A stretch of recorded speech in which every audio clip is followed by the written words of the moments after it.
The boardroom on the 50th floor of Sterling Automotive vibrated with tension when CEO Victoria Sterling, heiress to a $2 billion empire, found herself face-to-face with the biggest failure of her career, a revolutionary engine that no engineer had been able to make work. Before her, in her glass and steel office overlooking Manhattan, sat 12 of Europe's best engineers who had worked on the prototype for 6 months with no success. Victoria, 29, and famous for her arrogance, was about to lose a $500 million contract with Ford when a janitor knocked on the door. It was Jake Martinez, 32, a former Formula One mechanic fallen from grace who now cleaned offices to survive. With one look at the engine, he said, "Ma'am, I know what's wrong." Victoria burst into contemptuous laughter and in front of all the executives launched the most reckless challenge of her life. "If you can fix this engine that 12 engineers couldn't repair, I'll marry you." The room went silent. Jake looked her straight in the eyes and replied, "I accept." What happened in the following hours would overturn not only the company's fate, but also the lives of 2 people destiny had tested in the most unexpected way. The 50th floor of the Sterling Automotive skyscraper dominated Manhattan's skyline like a monument to American industrial power. Behind the glass walls of the most prestigious office, Victoria Sterling, 29-year-old third-generation CEO, stared with growing frustration at the engine threatening to destroy the empire built by her grandfather. 6 months earlier, Sterling Automotive had signed the most important contract in its history, supplying Ford with a revolutionary hybrid engine for their new limited-edition hypercar. $500 million was at stake, an amount that would definitively consolidate the company's position among the world leaders in automotive technology. The project seemed perfect on paper. The research and development team had designed a propulsion system that combined a traditional V8 with a cutting-edge electric system. Computer simulations showed extraordinary performance. 200 horsepower, near-zero emissions, energy efficiency never seen before. But reality had proven very different. The prototype stubbornly refused to function correctly. Every ignition attempt ended with anomalous vibrations, unexplainable overheating, and a metallic noise that made even the most experienced technicians cringe. That November morning, the 12th emergency meeting of the month, had gathered the company's best minds in Victoria's office. 12 engineers sat around the crystal table, looking at the engine displayed like a modern art piece that refused to come to life. Dr. Alexander Hayes, project leader and Formula One veteran, shook his head for the umpteenth time. He had tried every imaginable solution: software modifications, injection mapping adjustments, cooling system optimizations. Nothing worked. Victoria paced nervously behind her mahogany desk. In 3 days, Ford's ultimatum would expire. If the engine didn't work, the company would lose not only $500 million, but also the reputation built over 70 years. The engineers discussed with increasingly agitated voices. Some proposed starting over, others suggested external consultants. Some talked about admitting defeat. Victoria listened with growing irritation. It was at that moment that someone knocked on the glass door. Everyone turned, annoyed. Victoria's meetings were never interrupted. But through the glass, they could see a man in gray work coveralls with a cleaning cart beside him.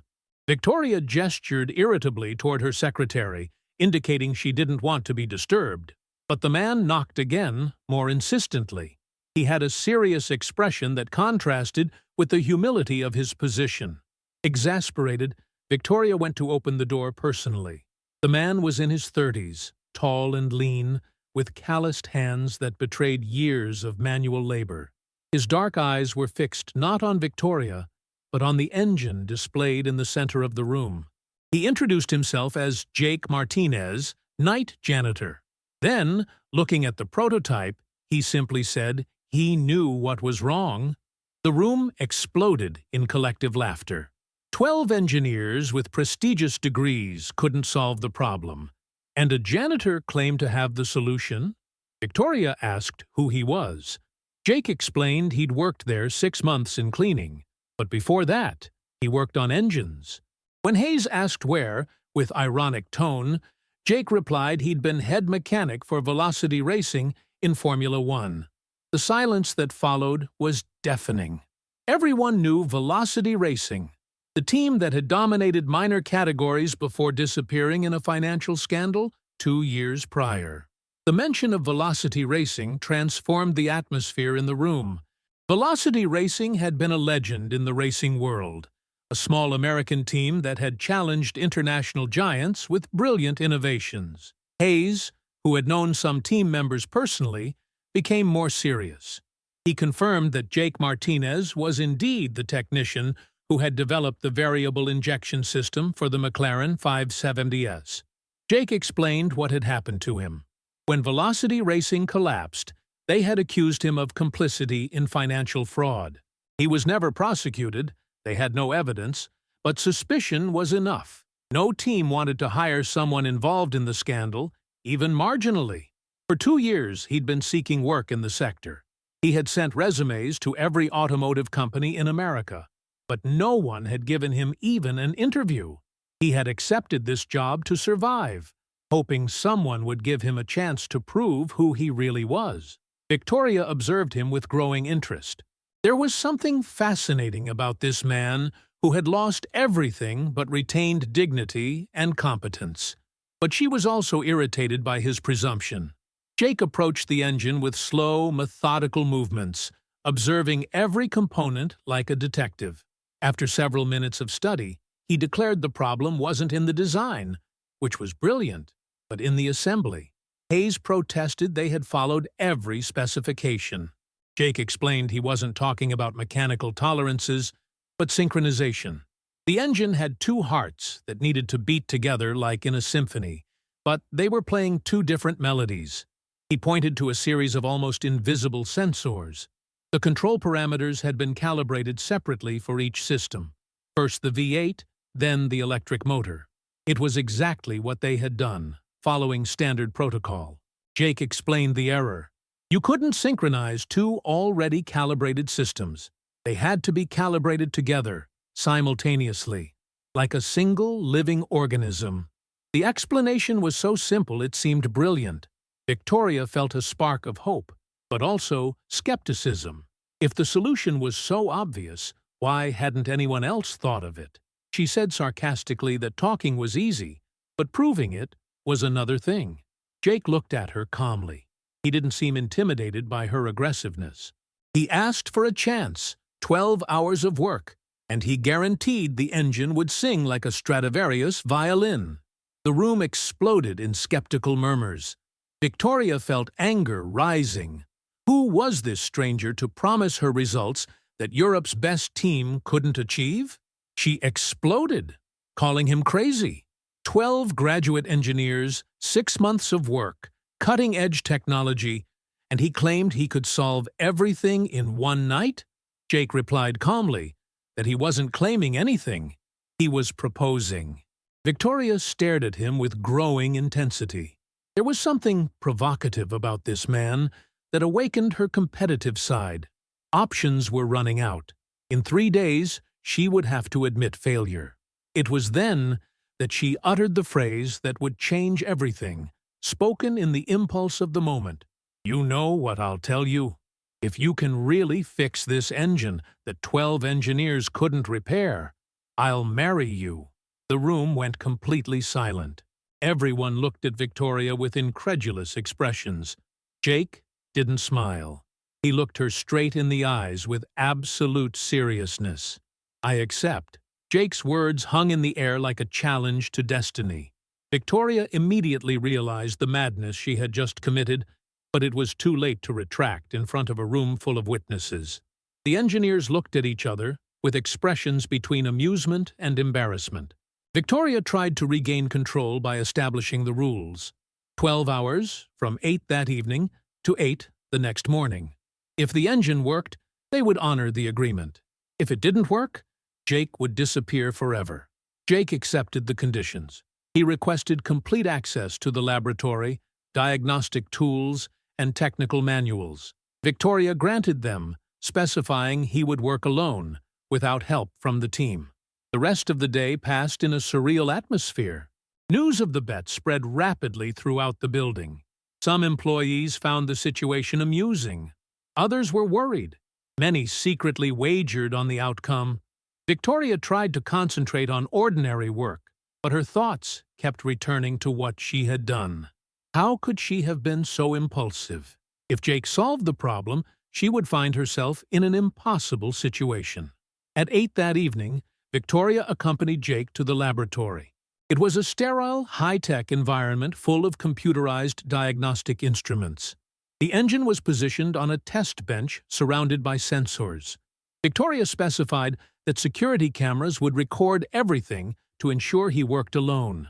Jake looked around with the air of someone finally feeling at home. His eyes shone as he observed the instruments. Before Victoria left, he asked why she had accepted. Even if he succeeded, what would he gain? She couldn't think that she would really... Jake interrupted, explaining he had lost everything 2 years ago. Job, reputation, future. This was his only chance to prove who he really was. If he failed, he would remain in the same situation. If he succeeded, he would prove that Jake Martinez was still worth something. Regarding marriage, he said she would never marry someone like him, and they both knew it, but she would keep her word, and that would honor her. That night, Victoria couldn't sleep. She stayed awake in her Tribeca penthouse, imagining what was happening in the laboratory. She found herself hoping Jake would succeed, not so much for personal implications as for the poetic justice of the situation. At 6 in the morning, she couldn't resist anymore. She went to the office 2 hours early. The cameras confirmed Jake had worked all night, completely absorbed in his element, dismantling and reassembling components with surgical precision. At exactly 8 o'clock, Victoria entered the laboratory, followed by the engineering team who didn't want to miss the moment of truth. The laboratory looked like it had been the theater of an epic battle. Calculation sheets were scattered everywhere. Diagnostic instruments showed complex graphs. And at the center of everything, the engine seemed different. Not physically, but there was something in its presence that suggested fundamental change. Jake stood beside the test bench, coveralls dirty with grease, hair disheveled, but his eyes shone with a light that had nothing to do with fatigue. He looked like a general who had won an impossible battle. Victoria approached, followed by the team of skeptical but curious engineers. Hayes immediately bent over the control computers, studying the parameters Jake had entered during the night. After several minutes, he murmured incredulously. Jake had completely recalibrated the mapping with algorithms Hayes didn't recognize. Jake explained that some he had developed during his velocity racing days to synchronize Kerrs with the main engine. Others he had adapted from aeronautical systems. The principle was always the same. 2 power systems that had to behave as one. Victoria looked at the engine without saying anything. From the outside it seemed identical, but Jake had the air of someone who had performed a miracle. Victoria demanded the demonstration. Jake approached the control panel with calm, confident movements. Before ignition, he briefly explained what he had done. He had created a protocol that made the 2 systems think like a single organism instead of separate entities. Hayes nodded, studying the data and admitting that theoretically it should work. Jake pressed the ignition button. The laboratory filled with electronic humming, followed by the sound of a V8 engine awakening. But instead of the unpleasant vibrations and metallic noise from before, the engine began running with a sound that was pure mechanical music. The parameters on monitors showed perfect values: optimal temperature, consumption within limits, near zero emissions. The most extraordinary thing was the harmony between the 2 propulsion systems. The transition from thermal to electric engine happened without uncertainty, as if they had been designed to work together from the beginning. Victoria was speechless. The engineers crowded around the monitors, incredulous. The engine that had made them despair for months now worked better than theoretical predictions. Hayes whispered it was impossible. that the parameters were better than those predicted by the original design. Jake explained that when two systems worked in perfect synchrony. Enjoying the story? Give it a little like and don't forget to subscribe. Now then, let's carry on. The result exceeded the sum of the parts. Victoria looked at him with a mixture of admiration, incredulity, and something that resembled attraction. This man had saved her company, her reputation, and a $500 million contract. He had done in 12 hours what Europe's best team couldn't do in 6 months. But there was a huge problem now staring her straight in the eyes. She formally congratulated him, confirming the engine worked perfectly. Jake thanked her with professional pride, mixed with something deeper. The silence that followed was charged with unspoken meanings. Everyone knew the bet's terms and waited to see what Victoria would do. She told the engineers they had work to do, prepare a presentation for Ford by noon. The engineers understood and slowly left, not before casting significant glances. In a few minutes, Victoria and Jake remained alone with the engine that had changed everything. The silence in the laboratory was deafening. Victoria and Jake looked at each other from opposite sides of the test bench, the engine between them as witness to the impossible that had just happened. Victoria was first to speak, acknowledging that Jake had truly kept his promise. She had made a promise in front of 12 witnesses. Jake wasn't exploiting the situation, remaining waiting for her to decide how to handle the most surreal situation of her life. Victoria began walking around the laboratory. She had always solved problems with logic and determination, but this time she was in unexplored territory. She tried to frame the situation as a provocation, a joke spoken in an impulsive moment. Jake said he understood perfectly, explaining she had all the power to ignore what she had said. She was CEO of an important American company, he an ex-mechanic who cleaned offices. But there was something in Jake's tone that struck Victoria. It wasn't resentment, but sad resignation. Victoria asked what he really wanted. Jake looked at her with intensity. He wasn't naive enough to think they could really marry. She lived in a golden world 50 floors above reality. He in a studio apartment in Queens, taking 2 buses to get to work. He explained what he really wanted: public recognition for solving the problem, hiring on the R&D team with the role his competencies deserved, and maintaining the engagement fiction long enough to rebuild his reputation. The proposal was rational and pragmatic, a business deal disguised as a love story. She would save face by keeping her word. He would get the chance to return to work in the sector he loved. After a few months, they would discover they were incompatible. Victoria studied Jake's face, looking for cynicism, but seeing desperation masked as pragmatism. If she said no, he would return to cleaning offices, but would have had the satisfaction of proving he was still worth something. Victoria approached the window overlooking Manhattan.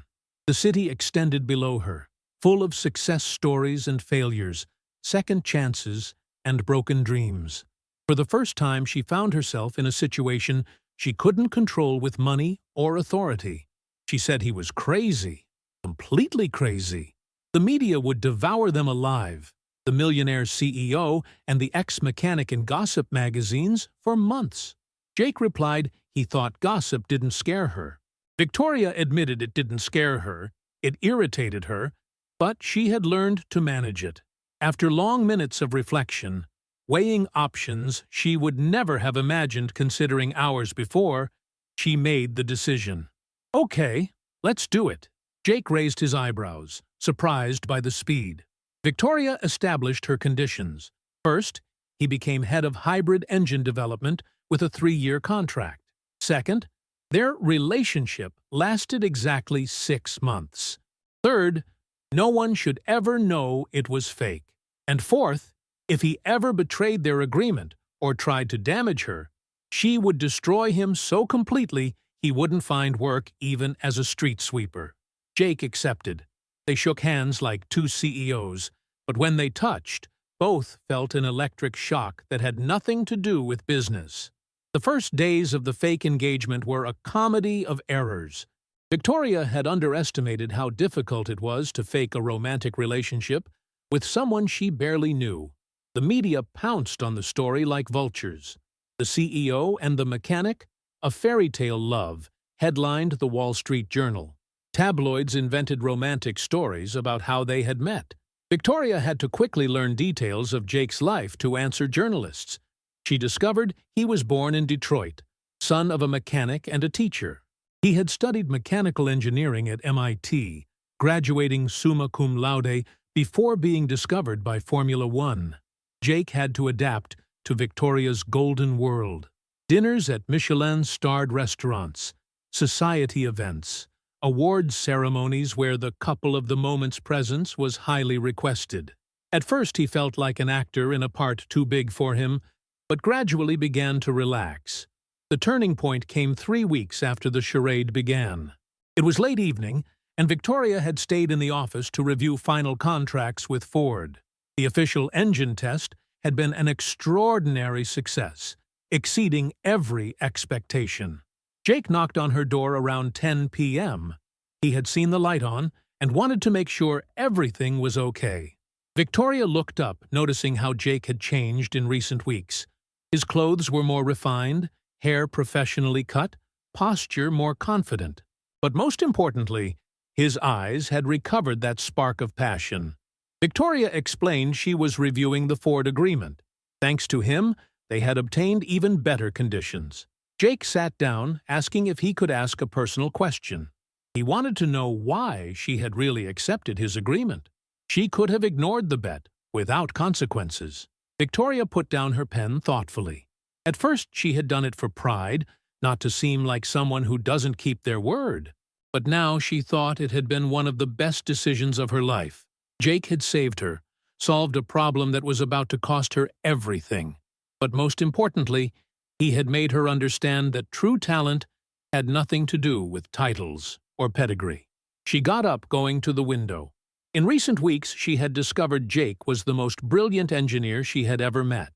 His solutions were innovative, elegant, effective. The team adored him because he solved problems considered impossible. But there was more. She liked the person she was when with him. Less arrogant, less sure of always being right. He challenged her in ways no one had ever dared. Jake approached the window. He knew everything was fake, just a business deal.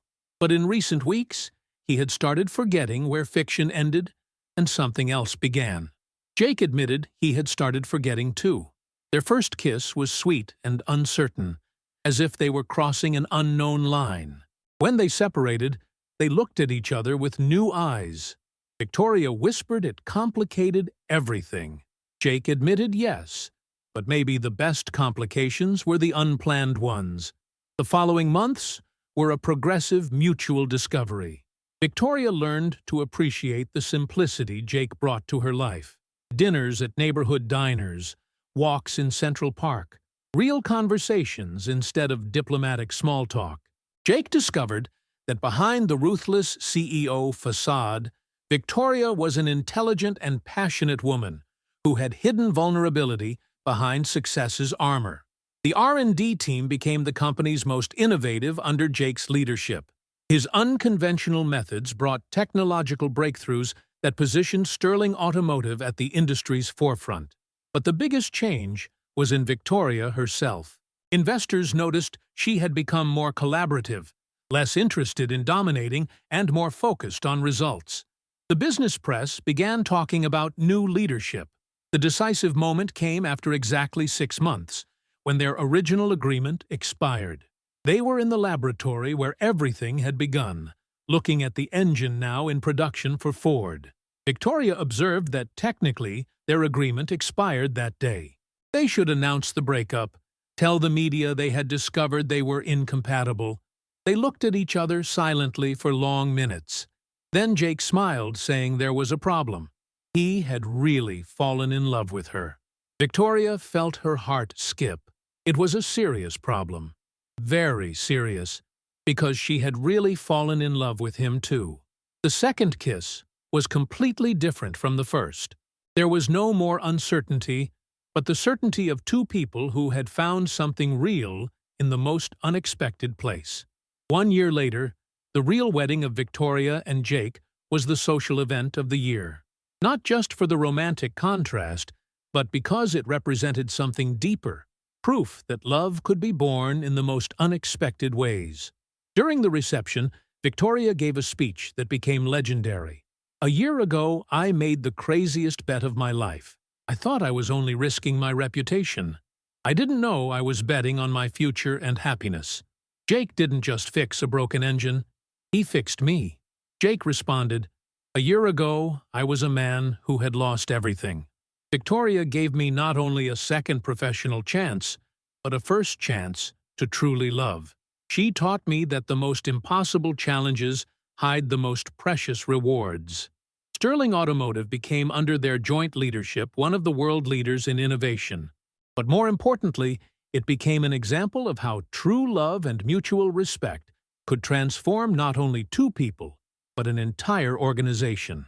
5 years later, when their first child, Marcus, was born, in Victoria's office, there was still the prototype Jake had repaired, with a plaque. "Sometimes the most impossible challenges lead to the most beautiful results."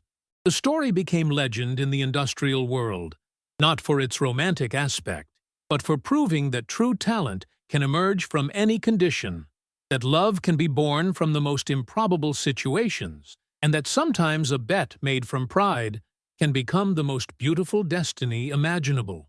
Every year, on the challenge's anniversary, Jake would start that engine to remember that miracles happen when talent meets opportunity, and true love when pride gives way to vulnerability. 10 years later, Sterling Martinez Automotive, the name had changed after marriage, had revolutionized the American automotive industry. But the real revolution had been personal. Two people who learned that life's greatest challenges often become the most precious gifts, and that the most authentic love is born when you have the courage to bet on someone the world has underestimated.